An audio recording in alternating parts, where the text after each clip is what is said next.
and 2 other stable game types, and then you have this like Albacore just sitting right in the center. So I have a feeling that the games are going to go back and forth, and the Albacore game is going to be like the one thing that kind of makes things kind of tilt out of control. But let's see what ends up happening here. So we have no backline out of either side. Interesting that Ice is kind of like the one backline player that we would expect out of Hanran. Not going to be thinking that he's going to go ends up instead. We'll see how that strategy works out for them in this kind of like a quad frontliner comp as we get to the very start of this set. No real information to go on yet. We see kind of a little bit back and forth in the center right now. We see Armor and we see Inkjet ready to stop here. The Armors do get stripped though. This Inkjet could get taken out by Jared here. No, Jared gets taken out, and so does Ice. It's going to be a 4v2 situation. The tower's going to start moving, and the beginning of this set is going to start out with XLSX with the first push.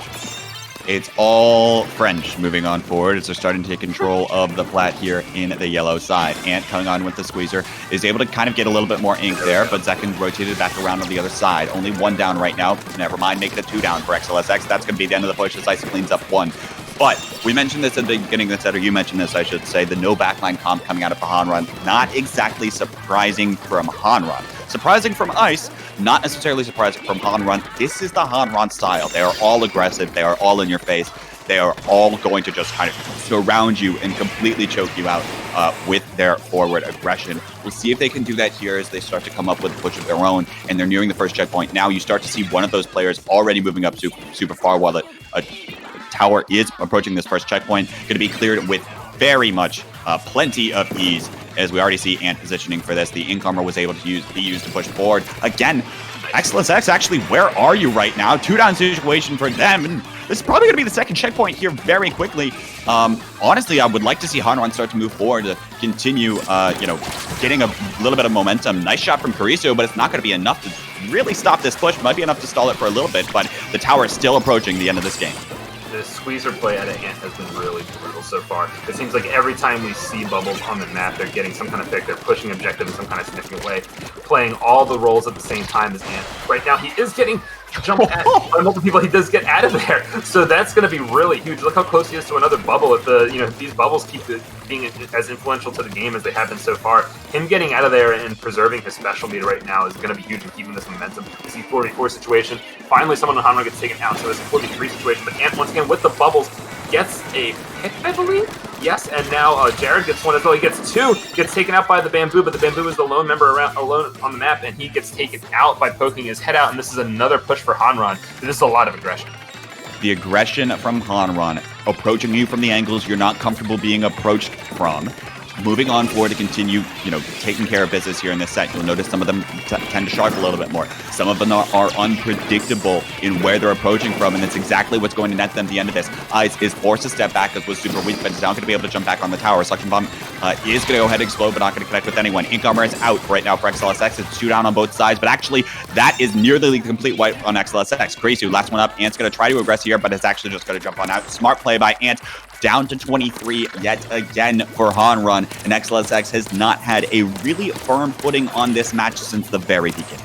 Yeah, it seems like Hanran is just kind of executing the same game plan over and over again. They're going for really similar pushes. The bubbles are going up early. They're getting things done. Ant's jumping out, preserving special meter, so it happens, with another early bubble next time. And XLSX really hasn't been able to respond with anything effective. Right now, they're trying to push up. The Tri-Slasher ends up flanking them and kind of taking them off. The L3 ends up flanking them and kind of taking them off of the rhythm, and this is looking like Hanran's going to be able to be in position to defend.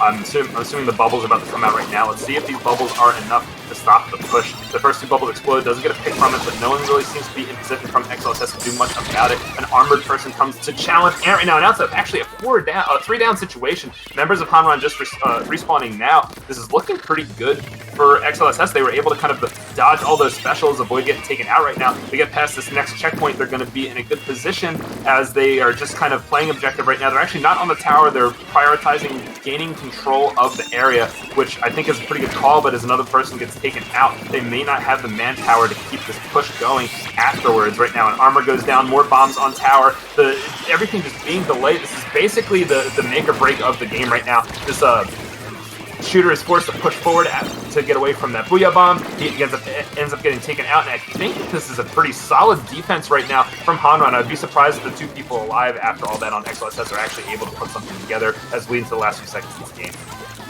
Last few seconds of the game, you see the 10 missiles come on out, but that was probably the last breath from XLSX as Karisu goes down to a splat bomb, 3-down situation for them, and that is going to be the end of the game. Ant padding the stats with the extra bubbles at the end, but well done to Hanran to continue keeping up the aggression.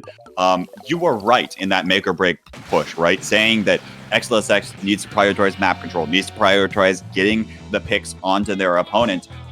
They weren't able to do that, and I think in large part that's thanks to the composition of Hanran. They were able to play so mobile. They were able to play around the map just well. They didn't have to hold one position and try to get a couple of picks like you might see a Bamboozler or something like that. They're able to move around, they're able to juke you out, and they're able to take care of business to stall out the push at the end of the game. Well done to them to win game 1. Yeah, and you were talking about earlier about how this this comp coming out of Hanran is like really aggressive with like the 4 shooters and stuff. Something I was thinking about after you said that was, I wonder if Ice has actually been going Zap all tournament long, or if like he was going backline and then he had made some sort of adjustment to end Zap kind of partway through, realizing that the people that he's playing with are really aggressive, are going to keep moving up, and that backline actually wasn't as effective as just giving them armor, right? I might kind of talk to him at some point after this, kind of ask him if that's what happened, because I know that Ice is one of those players that while he's known obviously for going like backline, he actually practices a lot of weapons and isn't afraid to switch to one of them for a good reason during a tournament if he thinks that it's going to make his team perform well, and he'll kind of make that adjustment and keep going afterwards. And if that adjustment was made after they lost that game to one of our winners finalists in winners bracket, is that going to change how that matchup ends up going for them later, should they have that matchup again further down the line, the rematch against the team they won. So I'm actually kind of interested in kind of watching what kind of teams comps Hanran runs in the rest of the set. If Ice goes a non-backline weapon as much as possible, I don't know if something like Snapper or Albacore are examples of maps where you're going to do that. But if we see Ice kind of like shying away from backline pretty often, I want to see how it ends up matching up versus some of the some of the teams from like winners or grands or something, if they get that far in the tournament, because I have a feeling that this is a today kind of thing, and it might be a reason that Hanran will do better than maybe they were previously in the tournament. Yeah, I 100% agree. I mean, again, it's a little bit hard to pinpoint exactly where that change was made. I know that Gru and Hanran did play on Endgame TV 2 earlier today. And I believe that stream is just about over. The other losers quarterfinal just wrapped up where FT Win took it over Hanran 2, aka Spicy Boys, 3-0. FT Win looking on a tear. They'll face the winner of this match coming up next. But we are going to hop on a Clam Blitz on Snapper Canal. And again, I expect to see very similar stuff coming in from both of these squads, and indeed that's the case. Actually, Ice switching over to the Bamboozler, opting perhaps for a little bit more range to be, as well as having that mobility from the backline. These team comps not too dissimilar from each other. We have a little bit more aggression on the side of Hanran. We have a little bit more paint on the side of XLSX. We'll see how this ends up working out for them in this game. Now, we do see Ice moving over to Bamboo. So I did say that this is one of the 2 maps that I would expect Ice to go backline, almost be forced to go backline if he does want to go Zap. We'll kind of have to pay attention to that kind of stuff later. But right now, we have the opening of this map with Hanran getting some picks, some members going down, but the 2 people alive on the side of XLSX doing a pretty decent job of stopping any map control coming from this. They're kind of flank. We have other members flying going in for somewhere else. No one's really in that much danger. The K-Pro gets taken out to the right side of our screen, and Ice gets taken out by Arm right now as well. It's the 4v2 situation. Zekin pushing up with the power clan. It's going to be the first score of the game. How many points are going to be scored here? There are some clans. Oh, there are somewhere on the map. Cariso, go and pick those up, but you're not going to have the time to come back in, and is going to get taken out. That was a fantastic push on paper coming in from XLSX, but they just did not have the clams to follow up to make a large scoring push, even though the opportunity was there. And we'll have to see what comes in from Hanran now, as they have 26 clams to their name. They're looking to make a push of their own here. And I believe the Ink Armor was just popped. They're looking to try to win this next fight, but they go down. 2-down situation for them. They're not going to be able to push forward here. Ice engaged engaging the Bamboozler battle and is going to go ahead and come on top on 3-2. Never mind. It's a 3-down situation. They have to respawn. They have to get in the map. They have to take advantage of this, or they just have to get the map control right now to get in advantageous positions to get into the next fight. But right now, Hanran struggling to play the objective, struggling to get back in to force that barrier open. Yeah, I mean, they really wanted to get that fourth person down before moving forward. It's just that Zap survived for so long that other people were able to respawn. Luckily, though, Hanran had the presence of mind to make sure they weren't in positions that were going to be vulnerable to respawners. We saw Ice kind of holding this position and not kind of like rushing up to try to throw in a clam or anything like that into people respawning above him. Smart play of him to do that. And now we finally see the push happen. Two people go down on both sides. Looks like it's just the power clam. And while there are a lot of clams being picked up on the right side of our screen right now by, I believe that is the Tri-Slasher or the Zap. I think it's the Zap. They're not going to be able to get into that basket. Too many members of XLS alive right there to defend that. And they're going to have to back up, try to get map control, and try again. Kind of the story of how this match has been going so far. Not the biggest surprise here on the Snapper Canal. But we want to pay attention to how teams get better control when they're in control and how they convert it to a push. Hanran finally able to convert it to push right then, as you said, that 3-down situation. They were able to unload in the basket down to, what is that, 34 and counting. A couple more claims are going to come on in. Booyah try to disrupt someone, but it's not going to connect onto any of the members of XLSX. It looks like the push is finally going to go away. Actually, Brand going to get in a couple more clams. 2-down situation right now, make it a 3-down situation for Hanran. Well done, push to them. That's the push I've been waiting to see all match long, and Hanran finally delivered. Yeah, I mean, if you are in control of a map on a Clam Blitz and everyone has more than 4 clams on them, when the opportunity to push comes, you're going to see pushes like that happen, and that's how Clam Blitz is basically played. And oh my gosh, so many points going in from Zek, and they were just not able to take him out. Now, luckily, he didn't have enough clams on him in the first place to even get the lead there, but that, that big dent in the scoreboard can come into play later. If XLSS gets another big push and they barely win, it might be because Zekin was able to kind of stay alive and get, like 10, 15, maybe even 20 points extra than maybe he should have. I mean, that's when penalties taken into account, that's like half a power clam, so that's kind of a big deal. We'll see how it ends up playing out later. And right now, being aggressive in the middle of the map, he gets an assist over to the left. He's going to get another assist over here to the right. This is going to be a push up from Ice. This could be really scary for XLSS. 2 power clams going in. They barely need anything to get the game here. That's the game. Yep.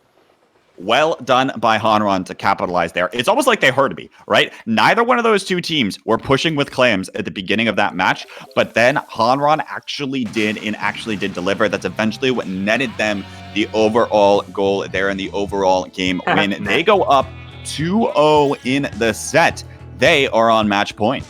All right, well, this is unfortunately, my whole maybe Ice is going not backline and stuff. If Hanran wins this game 3, we're not really going to be able to see the adjustments leading into these maps that more lean themselves towards that sort of adjustment. But this is also the map that I was talking about earlier that can be a little bit of a wild card. Albacore, despite the fact that this is a map that is no longer kind of like the redheaded stepchild of like the Splatoon maps, I think it's still a map that teams tend to not have the greatest level of expertise over compared to some other maps, which leads to a lot of upsets and comebacks and misplays and just things that allow a team losing a set to sneak in a win. So if you're XLSS, you really want to make sure that you do it right. If that opportunity presents itself, you want to be able to take it, get some momentum going in to the rest of the set. Either way, on Splat Zones, on New Albacore, this is definitely a long-range map. This is a more stable map. I don't think that's going to stop Hanran from being really aggressive, but I do think it's going to at least change their team comps a little bit. I mean, they already have the Squeezer, and they had the Bamboo, which are like some good, aggressive weapons. But I could see something like, Brand going like a CDS or a K-Pro, or maybe Jared going something a little bit longer range than normal as well. Like, those are both players that are able to go this sort of like longer range but still slaying weapons. So I'm expecting that type of team comp out of Hanran, where like they're going longer range weapons with ones that are like intended to be getting a lot of kills. From the side of XLXS, I think that like they've shown that they're willing to play like a lot of these kind of like longer range painting comps where they'll have like the L3 and zaps and stuff like that. I'm not really sure if we can expect to see like an H3 out of them, if we expect to see some kind of like double backline comp on this map. I'm not really sure what to expect out of them, but I do believe that they're going to have the comp that's trying to create a more stable environment where like their superior like paint control and range and specials and kits kind of like naturally carry the game after the decision making pays off for them. So we'll see how that matchup goes on a long range map like this. We'll see exactly how that matchup goes. And Ice actually coming in with the E-leader. Didn't expect to see that here, but certainly makes sense, especially given the long range. And actually, we're going to see a different style out of Hanran in this match, given they have that Tenzo Rapid as well. Yeah, I mean, like I was saying, this is a map that, like, the range is so long, and, like, the style of play that wins is so different than normal that it really forces people to play different weapons and teams to go with different team comps. And, I mean, that's also why, like, things are kind of unstable here, right? Because, like, now you have someone going Rapid, like, Rapid isn't their main weapon, you know, are they going to be able to, like, be clutch in like the crazy situations where like a Rapid main is the one that's likely to be able to. We'll see how it goes down. Now right now, a lot of back and forth at the beginning here. We see you know, zone control of the Hanran, then some specials come back the other way, they get some picks, and it looks like XLSX is in a position to get this zone cap. I mean, it was 4v2. They still haven't gotten it yet though, and this Rapid is going to push the ball point back. The ball point did get a Storm on zone, but that Storm isn't being accompanied by any sort of support, so it's really not going to do anything. And now we have members of Hanran trying to go for these flanks, getting pushed back, but I mean, look at the scoreboard, look at what XLS is like in the position to do. Not much. Yeah, look at this. You've got to focus on zone right now. You're down to the 24-point mark on the other side, and now we see exactly that rotation coming on in it. They do have to be careful of this flank, but you have to start turning your attention to zone. One down right now for both squads. We start to see that InkStorm come on into zone. It's just going to take a little bit more ink on this zone for XLSX, but they can't quite seem to find it right now. As the rest of the ink is coming on in, they finally find it. And that's going to be the cap going the other direction. That's the penalty, but they're not going to get a solid push off of this, as that was the complete wipe just to extend the game.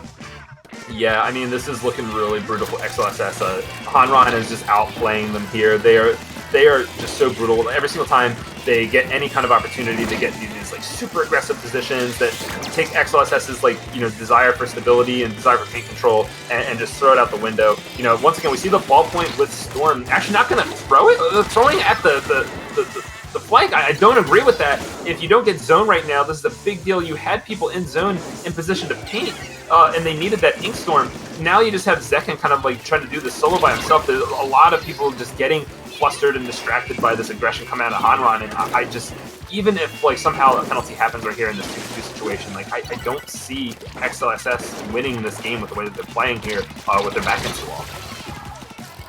And right now, again, as you said it, XLSX, with their back against the wall, they don't have nearly any points on the timer, but it's this 2v2 situation that's going to at least extend the game. 3 down for Hanran right now. You have to adjust. You have to adjust. You have to find something that works. They're going to, Karisu is going to take a step forward here, puts the beacon down, is going to be looking for perhaps a little bit more of a flank. In this position, try to go for lockout, but it's almost immediately going to get taken down by Origami. Now it's Hanran that's going to be able to move on forward from this far side of the map, collapsing around the zone from multiple sides. That's going to be the paint coverage that they need. InkStorm goes out, and that is going to be the cap going back their direction, even though they're actually 2 down. Wait a minute. Never mind. That's a complete wipe as Arm is able to pick up one there at the end. The game continues, and XLSX might have a push to contest for the game here.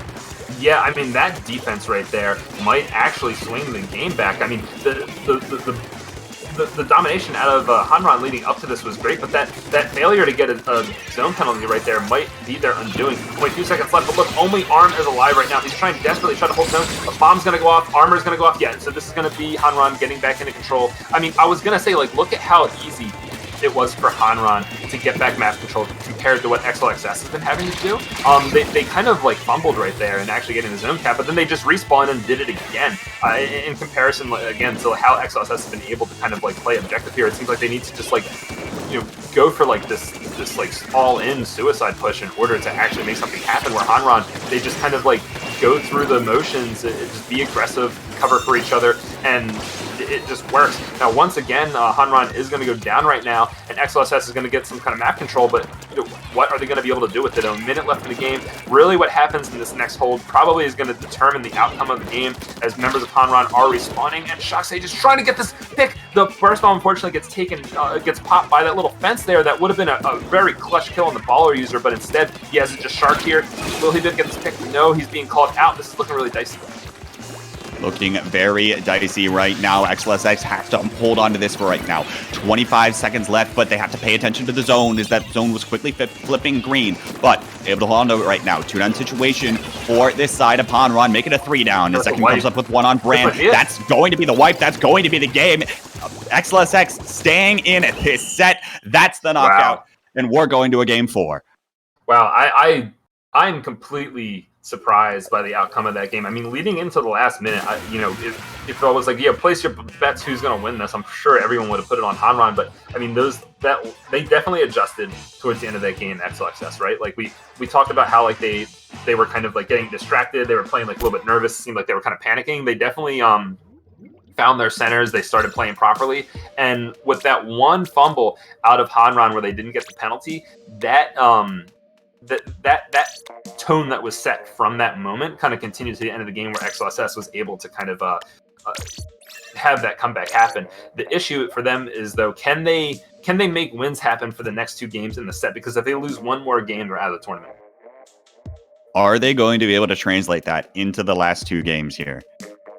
Talking about Rainmaker Make 'em Mart, we saw that a little bit earlier, talking about tower control on the Reef. These aren't super duper long range maps, of course. You can get away with some decent range here, but the main style of Hanran that they're known for, that aggression coming at you from all angles, that's going to be a little bit more difficult to shut down on these maps as it was on New Albacore Hotel. So is XLSX going to be able to translate that moving on forward? We're going to have to wait and see here. As we get into these next couple of games. Again, what's Ice going to go? Still no idea, because he's played 3 different weapons the past 3 games. Well, I mean, for me, it's like it's a mix between like, is he going to go backline or is he going to go, like that support weapon, that armor, right? Because we saw the way that Hanran was playing in that first game. It was just big aggression, specific players making like really big plays. We saw Ant with the with those bubble pushes. We saw Brand, going for those flanks. We saw Jared with the with like the K-Bro just like outslaying people, and then the entire time Ice was just painting the map and getting armors, and you just had these 3 like really aggressive, really effective players just doing their thing. The Clan Blitz game, obviously, was a little bit different. Big long range map. Albacore, a little bit different, big long range map. We're back to maps where, like you said, it's kind of viable to switch back to that original style. I think especially on Rainmaker Mako.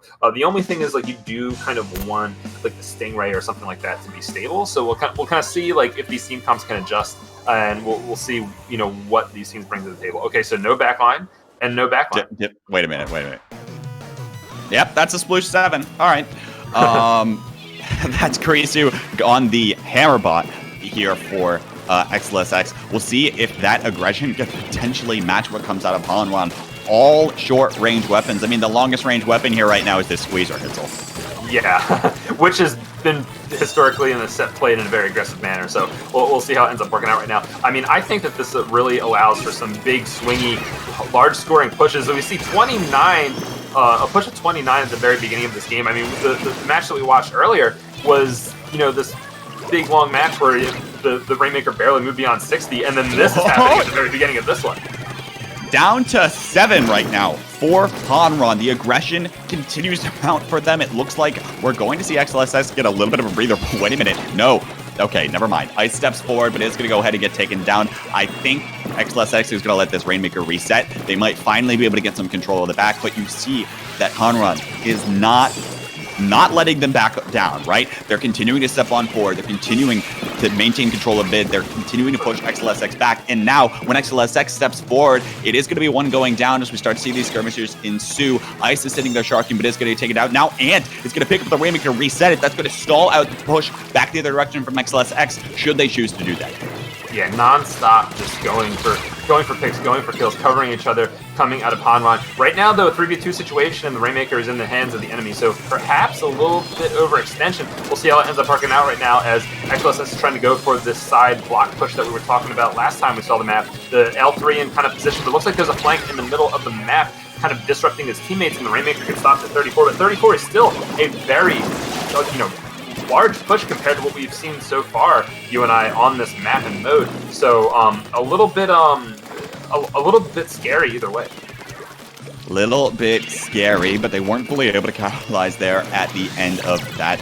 Only 2 minutes into this match, Hitzel, and we have seen pushes that have gone all the way nearly to the pedestal. Hanran looks like they're maintaining control of mid. They're going to be able to pop this again. It's a 2-down situation. Never mind, make it a 3-down situation. They're going to start dashing for the pedestal, I imagine, here soon. Going for the wave. But Zekin is being a little bit annoying. Finally going to go ahead and get taken down. Arm is going to look to try to respawn and cover all their bases, but actually Hanran not going to bother with the Rainmaker. They just want control a bit. They want to make sure that they're locking this down. Yeah, they want to be proactively putting XLSX in position where like they're being taken out, they're losing map control, they really can't get anything together. I do think that they should be moving the Rainmaker forward during this kind of thing. But that all being said, I think that the way that they're proactively just getting map control, they're getting the kills, they're just making sure that XLSX is in a position to win. I think that's a really good play. And now it looks like they're not thinking to pick up the Rainmaker. They're just playing, you know, team deathmatch here in the middle of the map, just playing some Team Slayer, and XLSX is just in their spawn instead of winning. Finally, in their spawn, the lockout continues, and Ice is going to go ahead and pick up a Rainmaker, try to step on forward. 2 down still for XLSX as the Ice continues to have the Rainmaker. Skoze now respawning. Ice is going to try to step forward, doesn't have the paint support from the team to get back up to the pedestal as it's 3 members targeting that Rainmaker. It is going to be the pop coming in from Arm, picking up this Rainmaker right now, but any of these members of Hanran can pop out at any time. Doesn't look like there's anyone around. They were able to clear out their base. Now we'll have to see if XLSX can come back forward. By the way, still 90 seconds in this match, folks. Plenty of time left for XLSX to make 1, if not 2 more pushes as they start to come on top of this box. They are going to take it down by the Tri-Slash from Brack. It's Brand stepping forward, is going to get taken down as well. 1 down for both sides. The Inkjet is popped in the air, flying around. The Rainmaker is going to go down again here in mid, and the pop is going to be contested back and forth. We are going to see Zekin back off right now, and as I believe that was a Hanran pop. They're looking to continue to have the map control. They're looking to try to continue having these picks. Zekin, again, in an unfortunate position, has to back off, has the Ink Armor though already, but is going to get taken down. Ant with the double. That was huge to secure this. A little bit more map control for Hanran. 50 seconds left to go with the complete wipe on the XLSX. Man, just like the way that Hanran has been playing, you know, you have that like Ninja Squid Tri-Slasher hiding somewhere, you have Ant sharking with Bubble somewhere else. It's just, again, like when you have these really aggressive teams playing in this really effective way where you just can't get a solid footing when you're one of these stable teams is just so brutal to deal with. You really need to be able to have the teamwork and the coordination and the ability to control certain areas of the map, like without question. Here we go. About this. Here comes the last push. Comes on in, not connecting with anyone. You don't have paint control moving on forward. That's going to be the Rainmaker going down. 11 seconds left to go with the timer. Hanran gets the pop. There's no one else here in position for XLSX, but they're trying to pick up this Rainmaker. They try. Zekin comes on in, is going to pick it up, but is going to go down immediately. The pop is not going to come in again for XLSX. They're not going to have the time, and that is going to be the match for Hanran. They move on to face FT win. Man, what a difference team comms can make on a map and mode. The first game that we saw, there was just, you know, bombs and mists and stingrays on that block every single time anyone went for it. And in this map and mode, and in this matchup, without those kinds of weapons, it was just crazy swingy pushes back and forth. But Hanran, you know, showing that they are the better aggressive team, that they are, you know, they're going to outslay, they're going to like just use their ability to threaten you to control the map. And I mean, look at the score. That's going to be the set for Hanran.